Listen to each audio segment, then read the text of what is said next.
datang ke sesi wawancara khas hari ini. Kita akan membincangkan hakisan sosial dalam masyarakat moden. Satu isu yang semakin membimbangkan. Hakisan sosial merangkumi banyak aspek seperti hedonisme, materialisme, perpecahan kaum dan agama serta penyalahgunaan teknologi. Bersama hari ini kita ada Elias, seorang pelajar yang akan berkongsi pandangan dia. Terima kasih atas jemputan ini.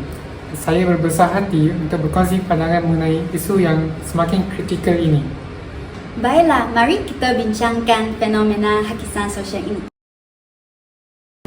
Bolehkah anda terangkan secara ringkas apakah yang dimaksud dengan hakisan sosial?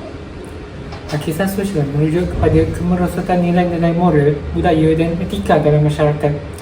Ini bermakna prinsip-prinsip asas yang membentuk kesejahteraan sosial semakin pudar, menyebabkan ketidakseimbangan dalam masyarakat. Mengapakah hakisan sosial menjadi ancaman kepada Malaysia sebagai negara majmuk? Malaysia ialah negara yang kaya dengan kepelbagaian budaya dan agama, dan kesejahteraan negara kita bergantung pada perpaduan serta sistem etika yang kukuh. Namun, faktor seperti globalisasi, kemajuan teknologi, rasuah dan ketidakseimbangan sosial telah melemahkan nilai-nilai ini. Apakah antara faktor utama yang menyumbangkan kepada hakisan sosial di Malaysia? Terdapat beberapa faktor utama sekali, tapi urus yang lemah. Ia menyebabkan ketidakpercayaan masyarakat terhadap institusi negara. Yang kedua, defisit sosial, di mana jurang ekonomi antara golongan kaya dan miskin semakin meluas. Ia menimbulkan ketidakstabilan sosial. Akhir sekali, peningkatan aktiviti ekonomi gelap seperti rasuah dan jenayah kewangan yang merosakkan integriti negara. Jadi, bagaimana kita boleh menangani masalah ini? Pendidikan nilai moral, pemantauan ketat terhadap penyalahgunaan kuasa serta kesedaran masyarakat tentang kepentingan etika dan budaya perlu diperkuatkan. Jika tidak ditangani, hakisan sosial boleh mengancam kestabilan negara dalam jangka yang panjang. Terima kasih atas pandangan anda. Harapkan masyarakat lebih sedar tentang ancaman ini dan bersama-sama berusaha mengekalkan keadapan dan etika Malaysia. Sama-sama, semoga kita dapat membentuk masyarakat yang lebih harmoni.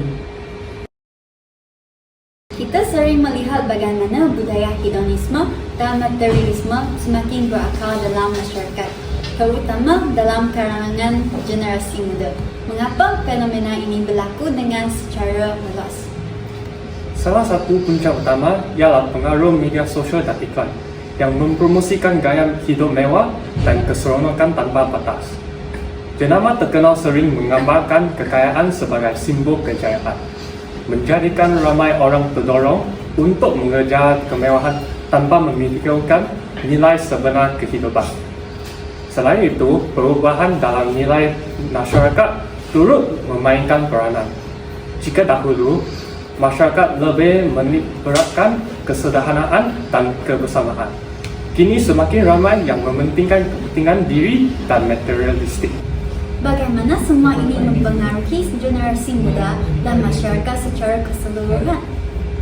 Generasi muda menjadi lebih terdedah kepada pemikiran bahawa kejayaan hanya diukur melalui harta benda dan gaya hidup mewah. Akibatnya, mereka lebih fokus kepada status sosial berbanding nilai-nilai kemanusiaan. Selain itu, tekanan sosial untuk memiliki barangan berjenama, gadget terkini dan percutian eksklusif menyebabkan ramai yang berhutang atau berbelanja di luar kemampuan mereka. Jika dibiarkan, ini boleh merosakkan moral masyarakat dan menyebabkan ketidakseimbangan ekonomi. Jadi, apakah langkah yang boleh diambil untuk mengatasi budaya ini? Kita perlu memperkuatkan pendidikan moral dan kewangan dalam sistem pendidikan. Selain itu, ibu bapa juga harus menjadi contoh dengan mengamalkan gaya hidup sederhana dan mengajar anak-anak tentang nilai kepuasan diri dan bersyukur. Selain daripada materialisme, perpaduan kaum dan agama juga semakin terkikis. Mengapakah ini berlaku? Salah satu faktor utama ialah pengaruh fahaman barat seperti liberalisme dan sekularisme yang semakin mendapat tempat dalam kalangan generasi muda. Fahaman ini menekankan kebebasan individu secara mutlak, yang kadang-kala bercanggah dengan nilai agama dan budaya tempatan. Bagaimanakah ini memberi kesan kepada masyarakat Malaysia yang terkenal dengan kepelbagaian kaum dan agama? Jika generasi muda mula mengesampingkan nilai-nilai agama dan budaya, kita akan melihat perubahan dalam struktur masyarakat. Contohnya, dalam isu hak LGBTQ yang ditentangkan oleh kebanyakan ajaran agama tetapi disokong oleh pahaman liberalisme barat. Ini boleh menyebabkan konflik antara kumpulan agama dan penyokong hak asasi manusia. Adakah ini bermakna kita perlu menolak semua bentuk pemodenan dan kebebasan? Tidak semestinya. Kita boleh menerima pemodenan tanpa mengabaikan nilai tradisional. Misalnya, kita boleh meraihkan kebebasan berpendapatan, tetapi pada masa yang sama memastikan ia tidak menggugat perpaduan dan sensitiviti kaum serta agama. Teknologi moden membawa banyak manfaat, tetapi juga boleh memberi kesan negatif. Bagaimana penyalahgunaan teknologi menyumbang kepada kekisan sosial? Salah satu isu terbesar ialah penyebaran berita palsu dan maklumat salah disebabkan oleh algoritma media sosial. Berita yang sensasi dan kontroversial lebih mudah tersebar walaupun tidak benar. Sebagai contoh, semasa pandemik COVID-19, banyak teori konspirasi tentang vaksin tersebar di WhatsApp dan Facebook, menyebabkan kebimbangan dan ketidakpercayaan terhadap sistem kesihatan. Selain penyebaran berita palsu, adakah masalah lain yang berpunca daripada media sosial? Ya, ketagihan media sosial adalah satu lagi masalah besar. Remaja menghabiskan terlalu banyak masa di platform seperti TikTok, Instagram dan Facebook sehingga mengabaikan interaksi sosial di dunia nyata. Ini boleh menyebabkan kesunyian, kemurungan dan ketidakupayaan untuk berkomunikasi secara berkesan dalam kehidupan sebenar. Apakah yang boleh dilakukan untuk mengatasi masalah ini?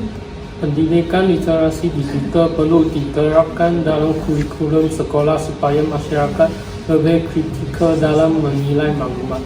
Selain itu, ibu bapa perlu menetapkan had penggunaan skrin untuk anak-anak mereka. Bagaimana hakisan sosial ini memberi kesan jangka panjang kepada kelestarian etikal dan peradaban di Malaysia? Pertama, pelemahan keharmonian kaum akan menyebabkan masyarakat semakin suka untuk bekerja sama.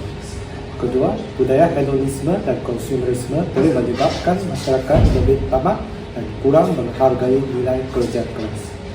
Ketiga, ketergantungan kepada media sosial boleh menyebabkan kelemahan hubungan sosial dan peningkatan konflik dalam masyarakat. Apakah penyelesaian jangka panjang yang boleh diambil untuk membentuk masalah ini? Kita perlu memastikan bahawa nilai-nilai kesederhanaan, hormat menghormati dan kesedaran sosial terus dipupuk melalui pendidikan, peranan keluarga dan rasa kerajaan. Baiklah, sebagai kesimpulan perbincangan kita hari ini, bolehkah anda rumuskan bagaimana hakisan sosial memberi kesan kepada kelestarian, etikal dan peradaban di Malaysia?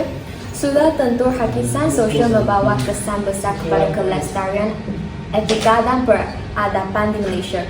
Bentuk-bentuk hakisan sosial seperti penyebaran hedonisme dan materialisme, hakisan perpaduan kaum dan agama serta penyalahgunaan teknologi dan media sosial semakin mengancam nilai-nilai yang menjadi asas keharmonian masyarakat kita. Sebagai kesimpulan, bagaimana hakisan sosial memberi kesan kepada etika dan peradaban di Malaysia? Hakisan sosial mengancam nilai moral, perpaduan kaum dan budaya, penyebaran hedonisme dan materialisme, pengaruh liberalisme dan sekularisme serta penyalahgunaan media sosial menyebabkan masyarakat semakin individualistik dan kehilangan nilai kesederhanaan. Apakah kesan jangka panjang jika isu ini tidak ditangani? Keharmonian kaum akan terjejas, nilai moral semakin merosot dan jurang sosial bertambah luas. Ini boleh melemahkan kestabilan negara. Jadi, Apakah langkah yang terbaik untuk menangani masalah ini? Pertama, pendidikan etika dan moral perlu diperkukuh dalam sistem pembelajaran. Kedua, kempen kesedaran digital melalui media sosial harus diperluas untuk mendidik masyarakat tentang kepentingan nilai-nilai murni. Adakah anda yakin Malaysia boleh mengekalkan kelestarian etika dan peradaban? Ya, jika semua pihak kerajaan, institusi pendidikan dan masyarakat bekerjasama, kita masih boleh membentuk masyarakat yang lebih harmoni dan beretika. Terima kasih atas perkongsian anda. Sama-sama, semoga kita terus menjaga nilai budaya dan perpaduan negara.